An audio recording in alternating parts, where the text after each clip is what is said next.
Final अकाउंटचा first problem. आपण final अकाउंटचा जो प्रॉब्लेम आहे तो सोडवायला सुरुवात ही आपल्या ट्रायल बॅलन्सच्या पोस्टिंग नुसार नाही करत, तर आपल्याला जो फॉर्मॅट दिलेला आहे बॅलन्स शीटचा फॉर्मॅट आणि प्रॉफिट अँड लॉस अकाउंटचा फॉर्मॅट, त्या फॉर्मॅट नुसार आपण प्रॉब्लेमला सोडवण्याला सुरुवात करतो. म्हणजे जनरली आपण 12वी पर्यंतचे जे फायनल अकाउंट शिकलेलो आहोत त्यामध्ये आपण ट्रायल बॅलन्सचे जे एक एक आयटम आहेत त्या वाईज पोस्टिंग करायचो, पण कंपनीज फायनल अकाउंट जे आहे ते फॉर्मॅट नुसार आपल्याला पोस्टिंग करावं लागतं आणि त्यानुसार सोल्युशन तयार करावं लागतं. यामध्ये जो सिंगल आयटम असेल तो आपण डायरेक्ट स्टेटमेंटला घेतो आणि एकापेक्षा जास्त आयटम असेल तर त्याची आपण वर्किंग नोट तयार करतो. मग बघा तुम्हाला समोर सर्वांना बॅलन्स शीटचा फॉर्मॅट दिसतोय. बॅलन्स शीटचा जो फॉर्मॅट आहे त्यानुसार फर्स्ट आयटम जो आहे तो आहे शेअर कॅपिटल. मग आता शेअर कॅपिटल मध्ये आपल्याला अस्मिता मॅन्युफॅक्चरिंग लिमिटेडचा जो प्रॉब्लेम दिलेला होता त्यात शेअर कॅपिटल मध्ये ऑथराइज कॅपिटल पण दिलेलं होतं आणि इशूड अँड सबस्क्राईब कॅपिटल पण होतं, ऑल सिनॅरिओज दिलेले होते. त्यामुळे आपण काय केलेले त्याची वर्किंग नोट तयार केलेली आहे. म्हणून वर्किंग नोट जी आहे ती आपण अगोदर बघणार आहोत. जेवढे आयटम कॅपिटलशी रिलेटेड आहेत ते सर्व आपण त्या वर्किंग नोट फर्स्टला अगोदर दाखवून घेतलेले. बघा वर्किंग नोट, आपली पहिली working note, note number 1 share capital. त्यामध्ये आपण आधी ऑथराइज कॅपिटल दाखवलेलं आहे 6 लाख रुपये, जे आपल्याला प्रॉब्लेमच्या सुरुवातीला दिलेलं होतं. त्यानंतर issued and subscribe capital trial balance मध्ये दिलेलं होतं. हा ट्रायल बॅलन्स एकत्र होता, डेबिट साइड आणि क्रेडिट साइड. मग 40,000 equity share of 10 each inner कॉलमला 4 लाख रुपये घेतले आणि त्यातून जो फर्स्ट आयटम आपल्याला कॉल सिनॅरिओजचा दिलेला होता तो लेस केला 7,500 रुपये. त्यानंतर बेरीज वजाबाकी करून आउटरला दाखवले 3,92,500 रुपये आणि ऑथराइज कॅपिटल आपण टोटलला घेत नाही, म्हणून जे 3,92,500 आहे तेवढीच आपण वर्किंग नोटची आपल्या टोटल दाखवली 3,92,500. त्यानंतर आपण आपल्या बॅलन्स शीट कडे गेलो आणि बॅलन्स शीट मध्ये आपला जो हा आयटम होता 3,92,500चा तो आपण बॅलन्स शीटला पोस्टिंग केलेला आहे. बघा शेअर कॅपिटलच्या समोर नोट नंबर 1 3,92,500 रुपये, 3,92,500 रुपये. त्यानंतर सेकंड हेडिंग आहे रिझर्व्ह अँड सरप्लसचं. सेकंड हेडिंग आहे रिझर्व्ह अँड सरप्लसचं. रिझर्व्ह अँड सरप्लस साठी आपण पुन्हा नोट घेतली, कारण की रिझर्व्ह अँड सरप्लसला सर्व प्रकारचे रिझर्व्ह आणि सर्व प्रकारचे जे फंड्स आहेत ते ट्रान्सफर होतात, फक्त प्रॉव्हिडंट फंड, पेन्शन फंड हा ट्रान्सफर होत नाही. मग आपण 2 नंबरची नोट घेतली रिझर्व्ह अँड सरप्लसची. ही नोट अशी आहे की ती प्रॉब्लेम संपतो ज्या वेळेला त्यावेळेला सगळ्यात शेवटी बेरीज होते त्याची, कारण यामध्ये आपल्याला नेट प्रॉफिट देखील ट्रान्सफर करायचा असतो. त्यामुळे आपण जी सेकंड वर्किंग नोट आहे ती नोट घेतलेली आहे रिझर्व्ह अँड सरप्लसची. रिझर्व्ह अँड सरप्लसच्या नोटसाठी हेडिंग दिलं आपण note number 2 reserve and surplus. त्यामध्ये जनरल रिझर्व्ह ट्रान्सफर केलेला आहे 25,000 रुपये. एकच आयटम होता रिझर्व्हचा, तो ट्रान्सफर केला 25,000 रुपये. ह्या नोट मध्ये आपण नंतर जो आपला नेट प्रॉफिट येणार आहे तो देखील दाखवणार आहोत, पण सध्या इथे नेट प्रॉफिट आपला आता लगेच येणार नाही. जेव्हा प्रॉफिट अँड लॉसचं स्टेटमेंट आपलं क्लोज होईल त्यानंतर नेट प्रॉफिट येईल. त्यामुळे आपण फक्त जनरल रिझर्व्ह ट्रान्सफर केला 25,000 रुपये 2 नंबरच्या नोटला. या नोटची आपण लगेच बेरीज केलेली नाही. त्यानंतर पुढचं जे हेडिंग आहे आपलं त्या हेडिंग कडे गेलो बॅलन्स शीटच्या. बघा बॅलन्स शीटला फर्स्ट जे हेडिंग होतं ते होतं कॅपिटलचं. त्यासमोर आपण कॅपिटल पोस्टिंग केलं. 2 नंबरचं रिझर्व्ह अँड सरप्लसचं आहे, त्याला आपण ज्या वेळेला रिझर्व्ह अँड सरप्लसची नोट कंप्लीट होईल त्यावेळेला पोस्टिंग करणार आहोत. त्यानंतर पुढचं हेडिंग जे आहे ते आहे money received and against share warrant. हे आपण आलेलाच नाही आयटम, त्यामुळे तो पोस्टिंग केलेला नाही. त्यानंतर शेअर ऍप्लिकेशन मनी पेंडिंग हा आयटम देखील आलेला नाही, त्यामुळे आपण तो देखील पोस्टिंग केलेला नाही. त्यानंतर नॉन करंट लायबिलिटी मध्ये 4 हेडिंग आहेत, त्यापैकी आपल्याला फक्त हे जे पहिलं हेडिंग आहे लॉंग टर्म बॉरोइंग्स ते फक्त वापरायचं आहे. यामध्ये आपण डिबेंचर्स घेतो किंवा बँक लोन जे 1 वर्षापेक्षा जास्त कालावधीचं असतं किंवा ज्याला पिरियड मेन्शन केलेला असतो असं बँक लोन घेतो. आता इथे तुम्हाला रिझर्व अँड सरप्लस पुढे काहीतरी अमाऊंट दिसेल, पण ती आता तुम्ही पाहू नका, कारण आपल्याला ती नंतर दाखवायची आहे. बघा, लॉंग टर्म बॉरोइंगच्या समोर ट्रान्सफर केले आपण 3 लाख रुपये, जे डिबेंचरचे होते. एकापेक्षा जास्त आयटम नाहीये, त्यामुळे आपण डायरेक्ट पोस्टिंग केले लॉंग टर्म बॉरोइंग समोर 3 लाख रुपये. त्याची नोट घेतलेली नाही, ती अमाऊंट आहे डिबेंचरची. तुम्हाला आवश्यक असेल तर तुम्ही कंसामध्ये जी डिबेंचर्स आहेत ते नाव लिहिलं तरी चालेल. त्यानंतर पुढचं हेडिंग आहे करंट लायबिलिटीज. करंट लायबिलिटीज मध्ये 4 आयटम आहे: short term borrowings, trade payable, other current liabilities आणि शॉर्ट टर्म प्रोव्हिजन. त्यातलं पहिलं जे आहे शॉर्ट टर्म बॉरोइंग्स, यामध्ये आपण घेत असतो डिपॉझिट्स, त्यानंतर बँक ओव्हरड्राफ्ट असेल तर, किंवा बँक लोन ज्याला पिरियड मेन्शन नाही आहे ते आपण शॉर्ट टर्म बॉरोइंग्स मध्ये घेत असतो. त्यासाठी आपल्याला प्रॉब्लेम मधला जो ट्रायल बॅलन्स आहे तो चेक करावा लागेल.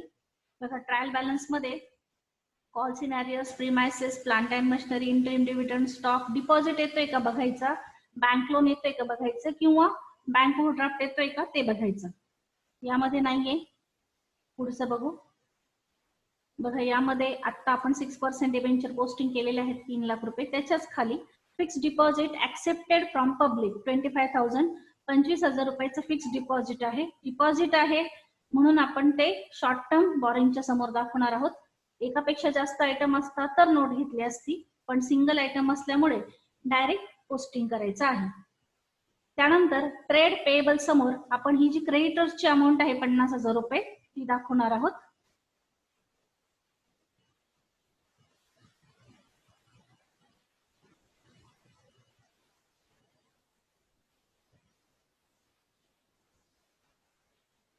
बघा, आपण शॉर्ट टर्म बॉरोइंगच्या समोर अमाऊंट टाकलेली आहे.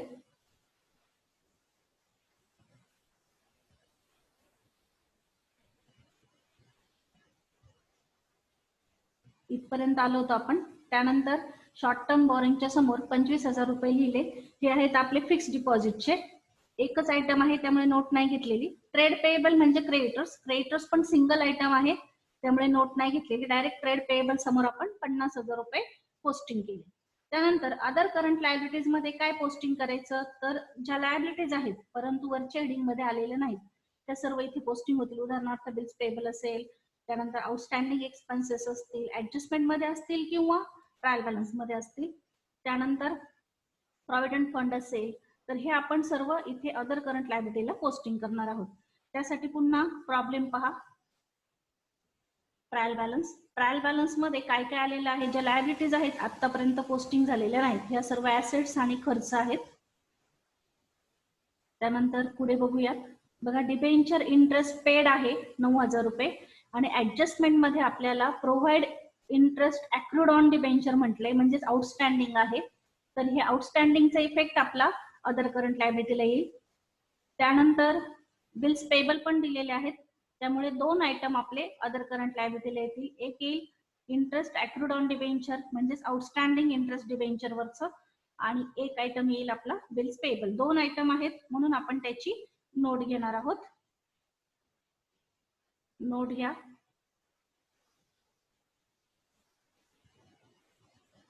अदर करंट लायबिलिटीज, त्यामध्ये बिल्स पेएबल जे ट्रायल बॅलन्स मध्ये दिलेले होते ते पोस्टिंग केलेले आहेत 13,000 रुपये, 13,000. त्यानंतर आउटस्टँडिंग डिबेंचर इंटरेस्ट आपण कॅल्क्युलेट केलेला आहे 6% 3 लाखावर 18,000 रुपये येतं. त्यापैकी ट्रायल बॅलन्स मध्ये पेड दिलेला आहे 9,000 रुपये. मग द्यायचं किती राहिलं, तर निम्म द्यायचं राहिलं, म्हणजे 6 महिन्यांचं 9,000 रुपये. म्हणून इन ब्रॅकेट मध्ये आपण दाखवलं 6% ऑन 3 लाख फॉर 6 मंथ. 6% 3 लाखावर 6 महिन्यांसाठी ते 9,000 रुपये. 18,000 एकूण इंटरेस्ट होतं, त्यापैकी 9,000 पेड आहे म्हणजेच 9,000 आउटस्टँडिंग आहे. याचा सेकंड इफेक्ट आपण नंतर फायनान्स कॉस्ट मध्ये देणार आहोत. मग 13,000 आणि 9,000 बेरीज केली, बेरीज आली 22,000. अदर करंट लायबिलिटीच्या नोटची बेरीज आली 22,000. त्यानंतर आपण परत बॅलन्स शीटच्या स्टेटमेंट कडे गेलो आणि बॅलन्स शीटच्या स्टेटमेंटला जी बेरीज आहे ती लिहून टाकली. अदर करंट लायबिलिटी समोर नोट नंबर 3 आणि अमाऊंट मध्ये 22,000. त्यानंतर शॉर्ट टर्म प्रोव्हिजन मध्ये 2 आयटम येतात. एक येतो प्रोव्हिजन फॉर टॅक्सेशन आणि एक येतो प्रपोज्ड डिव्हिडंड. पण त्या दोनही आयटम ट्रायल बॅलन्स मध्ये पण नाहीयेत आणि ऍडजस्टमेंट मध्ये पण नाहीये. ट्रायल बॅलन्स मध्ये इंटरिम डिव्हिडंड आहे पण प्रपोज डिव्हिडंड नाहीये, त्यामुळे शॉर्ट टर्म प्रोव्हिजन समोर काहीच येणार नाही. इथे आपली लायबिलिटी साइड संपली. आता ही टोटल आलेली आहे कारण की त्यात अॅनिमेशन आहे, पण ती तुम्ही पाहू नका, ही आपण नंतर पाहणार आहोत. आता ऍसेट साइड बघा. ऍसेट साइडला पहिला आयटम आहे नॉन करंट ऍसेट म्हणजेच लॉंग टर्म ऍसेट. त्यात फर्स्ट फिक्स ऍसेट, आणि फिक्स ऍसेट मध्ये आपण टँजिबल ऍसेट म्हणजे अशा ऍसेट घेतो की जे आपल्याला डोळ्यांनी दिसतात, ज्यावर डेप्रिसिएशन चार्ज केलं जातं, अशा ऍसेट्स आपण टँजिबल ऍसेटच्या नोटच्या अंडर घेणार आहोत. त्यासाठी तुमचा प्रॉब्लेम पहा. प्रॉब्लेम मध्ये बघा प्रिमायसेस आहे, त्यानंतर प्लांट अँड मशिनरी आहे, त्यानंतर फिक्स्चर आहेत. अशा 3 ऍसेट्स आहेत बघा, इकडे नाहीये. 3 ऍसेट्स आहेत आणि 3 पैकी एका ऍसेटवर ऍडजस्टमेंट आहे, depreciate plant and machinery by 10%. मग ह्या तीनही ऍसेट्स आपण फिक्स ऍसेट मध्ये टँजिबल ऍसेटची जी नोट आहे ती घेणार आहोत, त्यामध्ये पोस्टिंग करणार आहोत आणि प्लांट अँड मशिनरीवर 10% डेप्रिसिएशन कॅल्क्युलेट करणार आहोत. मग त्यासाठी नोटकडे या. नोट नंबर आपला आता 4 आहे. Tangible assets. टँजिबल ऍसेट मध्ये तीनही ऍसेट घ्या, त्यापैकी प्लांट अँड मशिनरीवर डेप्रिसिएशन आहे. प्रिमायसेस 3 लाख रुपये.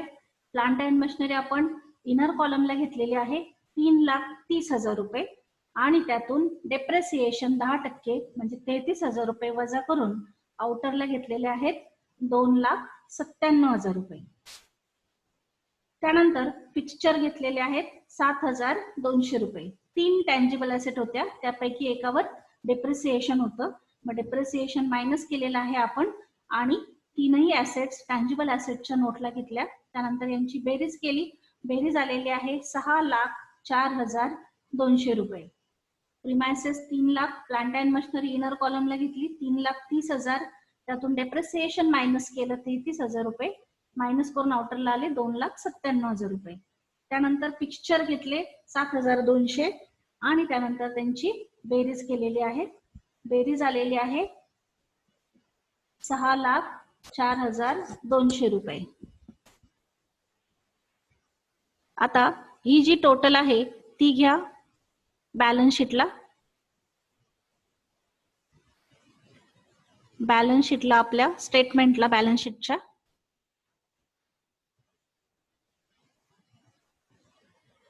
फिक्स ऍसेट जे आहेत त्यामध्ये टँजिबल ऍसेट आहे. टँजिबल ऍसेट मध्ये आपण ही टोटल घेणार आहोत. टँजिबल ऍसेट समोर नोट नंबर 4 अमाऊंट मध्ये 6,04,200 रुपये. त्यानंतर इनटँजिबल ऍसेट मध्ये जनरली येणार आयटम असतो गुडविल. आपल्याला ट्रायल बॅलन्स मध्ये गुडविल दिलेला आहे, गुडविलची अमाऊंट आपण इनटँजिबल ऍसेटच्या समोर घेणार आहोत 25,000 रुपये. त्यानंतर कॅपिटल वर्क इन प्रोग्रेस हा ट्रायल बॅलन्स मध्ये आलेला नाही, त्यामुळे या समोर कोणती अमाऊंट लिहू नका, त्यासमोर डॅश करा. त्यानंतर non current investment. Non current investment म्हणजे इन्व्हेस्टमेंट कोणतीही असेल, गव्हर्नमेंट बॉन्ड, गव्हर्नमेंट सिक्युरिटीज किंवा इन्व्हेस्टमेंट, ती आपण या समोर दाखवणार आहोत. पण ह्या प्रॉब्लेम मध्ये इन्व्हेस्टमेंट आलेली नाही, त्यामुळे त्यासमोर पण डॅश करायची. त्यानंतर long term loans and advances problem मध्ये देतच नाही, त्यामुळे या समोर पण डॅश करायची. त्यानंतर अदर करंट ऍसेट मध्ये आपण preliminary expenses, discount on issue of shares, discount on issue of debenture असे आयटम घेतो. त्यापैकी ट्रायल बॅलन्स मध्ये आपल्याकडे काय आलेलं आहे ते आपण अगोदर बघू. बघा ट्रायल बॅलन्स मध्ये प्रिलिमिनरी एक्सपेन्सेस आलेले आहेत, एकच आयटम आहे आणि त्यावर ऍडजस्टमेंट आहे बघा, second adjustment, write off preliminary expenses ₹500. Preliminary expenses दिलेले आहेत ट्रायल बॅलन्स मध्ये, त्यातले 500 रुपये राईट ऑफ करायला सांगितलेत म्हणजे काढून टाकायला सांगितले, त्यामुळे आपण त्याची नोट घेणार आहोत.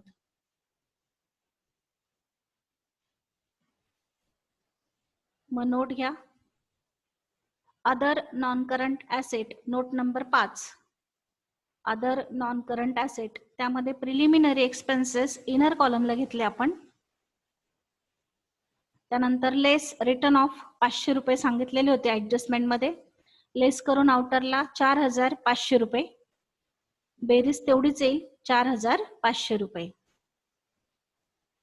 पुन्हा बॅलन्स शीटला या आणि बॅलन्स शीटला ही जी आपण अमाऊंट घेतलेली आहे अदर नॉन करंट ऍसेटची ती दाखवा. बघा, अदर नॉन करंट ऍसेट समोर 4500 आणि नोट नंबर 5. Note number 5. त्यानंतर पुढचं हेडिंग आहे करंट ऍसेट. करंट ऍसेट मध्ये पहिला आयटम आहे करंट इन्व्हेस्टमेंट. प्रॉब्लेम मध्ये इन्व्हेस्टमेंट नाहीये त्यामुळे डॅश करा. त्यानंतर इन्व्हेंटरी समोर आपण क्लोजिंग स्टॉकची अमाऊंट घेणार आहोत जी आपल्याला ऍडजस्टमेंट मध्ये दिलेली आहे 95,000. 95,000 क्लोजिंग स्टॉक समोर लिहिले. त्यानंतर ट्रेड रिसिवेबल मध्ये आपण डेटर्स घेतो, बिल्स रिसिवेबल घेतो. त्यानंतर डेटर्सवर जर आरडीची ऍडजस्टमेंट असेल किंवा अनरेकॉर्डेड सेल्सची ऍडजस्टमेंट असेल तर ती करतो. ट्रायल बॅलन्स मध्ये आपल्याकडे काय आलेलं आहे ते पाहू आपण. बघा, ट्रायल बॅलन्स मध्ये सन्ड्री डेटर्स आहेत. बिल्स रिसिवेबल बघूयात आहेत का. बिल्स रिसिवेबल नाहीयेत, परंतु आरडीची ऍडजस्टमेंट आहे. बघा, ऍडजस्टमेंट मध्ये आरडीडी आहे 5% ऑन डेटर्स, म्हणून नोट घ्यायची आहे. Note number 6. Note number 6 trade receivable. Trade receivable त्यामध्ये घ्या सन्ड्री डेटर्स इनर कॉलमला 87,000 लेस आरडीडी 5%. 87,000 वर 5% 4,350 रुपये लेस करून आउटरला 82,650 रुपये. तेवढा एकच आयटम होता त्यामुळे बेरीज केली 82,650 रुपये. त्यानंतर त्याचा इफेक्ट दिला आपण आपल्या बॅलन्स शीटच्या फॉर्मॅटमध्ये. बॅलन्स शीटच्या फॉर्मॅटमध्ये ट्रेड रिसिवेबल समोर नोट नंबर 6 82,650 रुपये.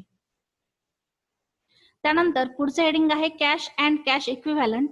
कॅश अँड कॅश इक्विव्हॅलंटला आपण घेतो कॅश आणि कॅश ॲट बँक. त्यापैकी दोनही आयटम आलेले आहेत त्यामुळे त्याची नोट घ्यावी लागेल. Note number 7. Note number 7 cash and cash equivalent. त्यामध्ये घ्या कॅश इन हँड 750 रुपये आणि कॅश ॲट बँक 39,900 रुपये. दोन्हींची बेरीज करा 40,650 रुपये. ही बेरीज तुमच्या बॅलन्स शीटच्या स्टेटमेंटला कॅश अँड कॅश इक्विव्हॅलंट समोर दाखवा 40,650 रुपये. 40,650 रुपये.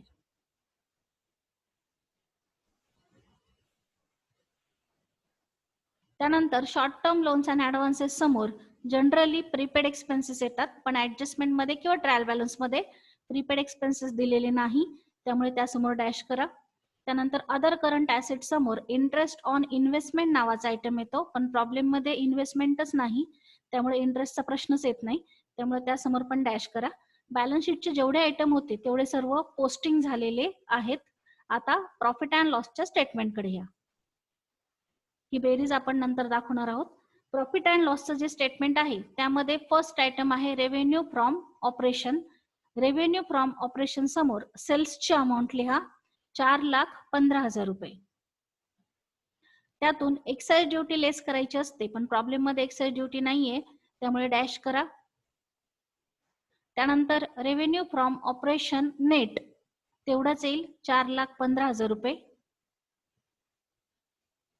त्यानंतर अदर इन्कम मध्ये आपण discount receive, commission receive, rent receive या प्रकारचे आयटम किंवा शेअर ट्रान्सफर फी घेत असतो, पण ह्या प्रॉब्लेम मध्ये कोणताही इन्कम नाहीये त्यामुळे ही जी बेरीज आहे 4,15,000 रुपये तीच आपण खाली घेतलेली आहे. ह्या दोन्ही बेरजा करायच्या नाही. ही रेव्हेन्यू फ्रॉम ऑपरेशन ग्रॉस होता त्यातून एक्साइज ड्युटी लेस करून हा रेव्हेन्यू फ्रॉम ऑपरेशन नेट आलेला आहे त्यामुळे हीच अमाऊंट खाली घ्यायची टोटल रेव्हेन्यू फ्रॉम ऑपरेशनच्या समोर. त्यानंतर एक्सपेंडिचर साइड चालू होते. एक्सपेंडिचर मध्ये फर्स्ट आयटम आहे कॉस्ट ऑफ मटेरियल कन्झ्युम. जेव्हा रॉ मटेरियल दिलेला असतो प्रॉब्लेम मध्ये तेव्हाच आपण कॉस्ट ऑफ मटेरियल कन्झ्युम घेतो, पण प्रॉब्लेम मध्ये रॉ मटेरियल नाहीये त्यामुळे या समोर डॅश केली. त्यानंतर purchases of stock in trade समोर आपण परचेसेसची अमाऊंट घेतो आपल्या ट्रायल बॅलन्स मध्ये परचेसेसची अमाऊंट दिलेली आहे, ती बघूयात आपण. बघा, ट्रायल बॅलन्स मध्ये परचेसेस 1,85,000 रुपये ते आपण परचेसेस समोर दाखवणार आहोत आणि ओपनिंग स्टॉक मधून क्लोजिंग स्टॉक वजा करून जो बॅलन्स येईल तो चेंज इन इन्व्हेंटरी समोर दाखवणार आहोत.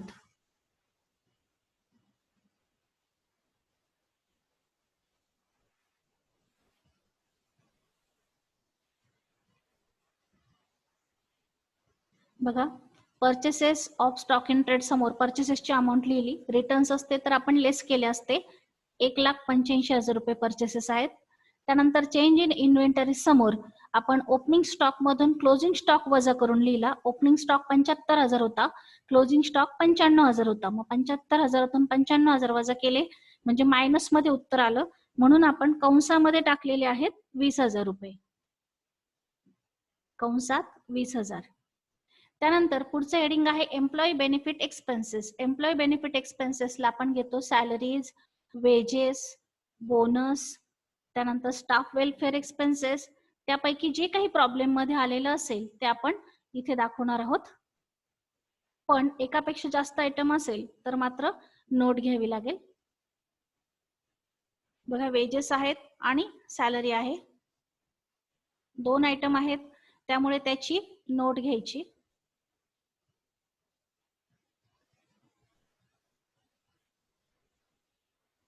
Employee benefit expenses note number 8, त्यामध्ये आपण 2 आयटम दाखवणार आहोत. वेजेस 84,865 रुपये आणि सॅलरी 14,500 रुपये. Wedges 84,865, salaries 14,500 and then total of working note 99,365, 99,365 रुपये एम्प्लॉई बेनिफिट एक्सपेन्सेसची टोटल आलेली आहे. ही घ्या तुमच्या प्रॉफिट अँड लॉसच्या स्टेटमेंटला. प्रॉफिट अँड लॉसच्या स्टेटमेंटला एम्प्लॉई बेनिफिट एक्सपेन्सेसच्या समोर 99,365 रुपये. त्यानंतर फायनान्स कॉस्ट मध्ये आपण सर्व प्रकारचं इंटरेस्ट घेत असतो, व्याज. तर ट्रायल बॅलन्स मध्ये आपल्याला डिबेंचर इंटरेस्ट आलेलं आहे आणि ऍडजस्टमेंट मध्ये त्यावर एक ऍडजस्टमेंट सांगितलेली आउटस्टँडिंगची, म्हणून आपण नोट घेणार आहोत. नोट नंबर 9 फायनान्स कॉस्ट, त्यामध्ये आपण 2 आयटम दाखवणार आहोत. एक आहे ट्रायल बॅलन्स मधला interest paid on debenture, inner कॉलमला 9,000 रुपये आणि ऍडजस्टमेंट मध्ये जे आउटस्टँडिंग इंटरेस्ट सांगितलं होतं 6 महिन्यांचं ते आपण ऍड करणार आहोत 9,000 रुपये. ऑलरेडी ह्या आउटस्टँडिंगचा एक इफेक्ट आपण बॅलन्स शीटला करंट लायबिलिटीज मध्ये दाखवलेला आहे. दोन्हींची बेरीज करून आउटरला 18,000 रुपये, नोटची बेरीज येईल 18,000 रुपये. फायनान्स कॉस्टची नोट घेतली, त्याची बेरीज आलेली आहे 18,000 रुपये. त्याला आपण इंटरेस्ट दाखवलं ट्रायल बॅलन्स मधलं 9,000 आणि ऍडजस्टमेंट मधले आउटस्टँडिंग इंटरेस्ट ऍड केलं 9,000, टोटल 18,000. हे 18,000 कसे आलेले आहेत तर 6% 3 लाखावर कॅल्क्युलेट केले, ते 18,000 येत होते, त्यापैकी 9,000 पेड होतं, म्हणजेच 9,000 रुपये देणं बाकी होतं, म्हणून 9,000 आधीचं पेड प्लस आउटस्टँडिंग देणे बाकी 9,000 ऍड केले, टोटल 18,000 आली. नोटची टोटल पण 18,000 आली. ती आपण दाखवणार आहोत आपल्या प्रॉफिट अँड लॉसच्या स्टेटमेंटला फायनान्स कॉस्टच्या समोर. फायनान्स कॉस्टच्या समोर 18,000. त्यानंतर डेप्रिसिएशन अँड अमॉर्टायझेशन एक्सपेन्सेस मध्ये आपण डेप्रिसिएशन घेतो आणि अमॉर्टायझेशन एक्सपेन्सेस म्हणजे ऍडजस्टमेंट मध्ये आपल्याला प्रिलिमिनरी एक्सपेन्सेस रिटर्न ऑफ ची ऍडजस्टमेंट आलेली होती, तिचा एक इफेक्ट आपण इथे घेणार आहोत. मग त्यासाठी पुढची नोट घ्या. Note number 10. Note number 10 depreciation and amortisation expenses. त्यामध्ये डेप्रिसिएशन ऑन प्लांट अँड मशिनरीचा सेकंड इफेक्ट दाखवा. एक इफेक्ट ऑलरेडी आपण टँजिबल ऍसेट मध्ये प्लांट अँड मशिनरी मधून डेप्रिसिएशन मायनस केलेले आहे आणि प्रिलिमिनरी एक्सपेन्सेस रिटर्न ऑफ 500 रुपये दाखवा. याचा देखील एक इफेक्ट आपण अगोदर दिलेला आहे, अदर नॉन करंट ऍसेट म्हणून आपण प्रिलिमिनरी एक्सपेन्सेस घेतले आणि त्यातून 500 रुपये लेस केलेले आहेत. हा सेकंड इफेक्ट आहे. Depreciation on plant and machinery 33,000 रुपये आणि प्रिलिमिनरी एक्सपेन्सेस रिटर्न ऑफ 500 रुपये. दोन्हींची बेरीज करा, 33,500 रुपये. आपल्या बॅलन्स शीटचा जो फॉर्मॅट आहे, सॉरी प्रॉफिट अँड लॉसचा, तिथे डेप्रिसिएशन अँड अमॉर्टायझेशन एक्सपेन्सेस समोर दाखवा, 33,500 रुपये. त्यानंतर लास्ट अदर एक्सपेन्सेसचे हेडिंग आहे. आता ट्रायल बॅलन्स मध्ये जेवढे खर्च राहिलेले आहेत पोस्टिंग करायचे, ते सर्व खर्च किंवा ऍडजस्टमेंट मधल्या काही इफेक्ट्स राहिलेले असतील आरडीचा वगैरे, तो इफेक्ट आपण अदर एक्सपेन्सेसला देणार आहोत. मग अदर एक्सपेन्सेसची नोट घ्या. ही लास्ट नोट आहे आपली, नोट नंबर 11. अदर एक्सपेन्सेस मध्ये आपण राहिलेले खर्च घेतोय. त्यामध्ये फर्स्ट आहे जनरल एक्सपेन्सेस 16,835 रुपये. त्यानंतर फ्रेट अँड कार्टेज 13,115 रुपये. त्यानंतर डायरेक्टर फीज 5,725 रुपये. त्यानंतर बॅड डेट्स 2,110 रुपये. त्यानंतर आरडीडी न्यू म्हणजे ऍडजस्टमेंट मधली इनरला घेतली, त्यातून ट्रायल बॅलन्स मधली म्हणजे ओल्ड मायनस केली, लेस आरडीडी ओल्ड 3,500 लेस करून आउटरला नेट इफेक्ट 850 रुपये. त्यानंतर नोटची बेरीज केली 38,635 रुपये. ही बेरीज आपण आपल्या प्रॉफिट अँड लॉसच्या स्टेटमेंटला दाखवणार आहोत. अदर एक्सपेन्सेस समोर 38,635 रुपये. त्यानंतर एक्सपेन्सेसची बेरीज केली, म्हणजे परचेसेसची जी अमाऊंट होती 1,85,000, तिथून बेरीज करत आलो, ती बेरीज आली 3,54,500 रुपये. आता आपल्याकडे टोटल रेव्हेन्यू होता, मागच्या स्लाइडला जाऊन पाहू आपण. बघा टोटल रेव्हेन्यू होता 4,15,000 रुपये आणि एक्सपेन्सेसची बेरीज आपण इथून 1,85,000 पासून केलेली आहे. मग एक्सपेन्सेस जे आहेत ते आपले आलेले आहेत, टोटल बेरीज 3,54,500. 4,15,000तून 3,54,500 मायनस करा, जो येईल तो असणार आहे प्रॉफिट बिफोर टॅक्स. तो आलेला आहे 60,500 रुपये. त्यातून टॅक्स वजा करायचा असतो, पण टॅक्सची ऍडजस्टमेंट नाहीये, त्यामुळे प्रॉफिट आफ्टर टॅक्स तेवढाच आला 60,500 रुपये. त्यानंतर ट्रायल बॅलन्स मध्ये एक प्रॉफिट अँड लॉसचा बॅलन्स होता मागच्या वर्षीचा, तो आपण इथे घेतला. Add profit and loss brought down समोर 14,500 रुपये. आता ह्या दोन्हींची बेरीज केली, बेरीज आली 75,000 रुपये. 60,500 अधिक 14,500. त्यानंतर अप्रोप्रिएशन मध्ये आपण जो ट्रायल बॅलन्स मध्ये एक इफेक्ट एक आयटम पोस्टिंगचा राहिलेला होता, इंटरिम डिव्हिडंड, तो दाखवणार आहोत. लेस अप्रोप्रिएशन. तुम्ही ज्या वेळेला फॉर्मॅट लिहितात त्यावेळेला अप्रोप्रिएशनच्या खाली जागा सोडत जायची. प्रॉब्लेम नुसार अप्रोप्रिएशन मध्ये कोणता आयटम येईल तो चेंजिंग असतो, त्यामुळे एक साधारणपणे 3 ते 4 ओळी सोडत जायचे अप्रोप्रिएशन साठी. इथे एकच आयटम होता interim dividend paid trial balance मध्ये, तो आपण इथे पोस्टिंग केला 37,500 रुपये. त्यानंतर 75,000तून 37,500 मायनस केले आणि आपला नेट प्रॉफिट आलेला आहे कॅरीड डाऊनचा 37,500 रुपये. 75,000तून 37,500 मायनस करून बॅलन्सिंग फिगर आहे 37,500 रुपये. त्यानंतर आपलं profit and loss account tally दाखवायचं असतं, म्हणून ही जी 75,000 रुपये टोटल आहे हीच आपण खाली दाखवली 75,000 रुपये प्रॉफिट अँड लॉस अकाउंटची स्टेटमेंटची टॅली टोटल. आता हे जो नेट प्रॉफिट आलेला आहे 37,500, हा आपण आपल्या 2 नंबरची जी नोट आहे तिथे पोस्टिंग करणार आहोत, कारण की ती जी नोट आहे ती आपण अजून क्लोज केलेली नाही, त्यामुळे आपली जी 2 नंबरची नोट आहे तिथे या रिझर्व्ह अँड सरप्लसची नोट आहे 2 नंबरची, तिथे आपण आलो. तिथे ऑलरेडी जनरल रिझर्व्ह पोस्टिंग केलं होतं 25,000 रुपये. त्यानंतर नेट प्रॉफिट पोस्टिंग करा 37,500 रुपये आणि आता ह्या नोटची बेरीज करा 62,500.